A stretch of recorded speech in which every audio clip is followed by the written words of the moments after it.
Everyone, আশা কৰোঁ সকলোৱে ভালে আছে আৰু মাঘৰ বিহু ভোগালী সকলোৰে ধুনীয়াকৈ পাৰ হ'ল।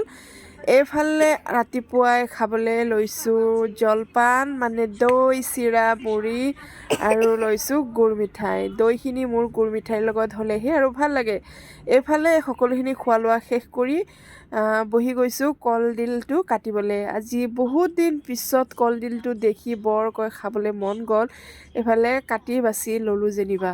এইফালে মাছখিনিও ধুনীয়াকৈ ধুই লোৱা যাব, যিহেতু আজি বিহুৰ বতৰ, গতিকে খোৱা লোৱা অকণমানতো থাকিবই লাগিব, নহয় জানো।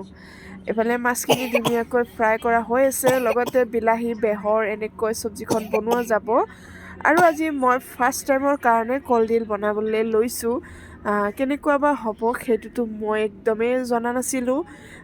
অকণমানকৈ কিবাকিবিকৈ ভাবি বনাবলৈ ল'লোঁ আৰু যেনিবা।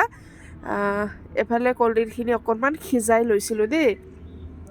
সিজাই ল'লে আৰু মানে ধুনীয়া হয় খাবলৈ, তেনেকৈ চাইছিলোঁ মই ভিডিঅ' এটাত। গতিকে ধুনীয়াকৈ গোটেইখিনি বস্তু বানি দি এতিয়া ভাজি লৈ আছোঁ। আৰু ইয়াৰ কালাৰ চাইছেনে কিমান ধুনীয়া হৈছে, সঁচাকৈ খাবলৈ বৰ ভাল হৈছিলে। আৰু এতিয়া ধুনীয়াকৈ খাবলৈ বহিলোঁ দুপৰীয়াৰ ভাত সাজ। ভিডিঅ'টো চাই কেনেকুৱা পালে জনাব, আৰু আজি বিহুটো নিশ্চয় সকলোৰে ভালেই গ'ল।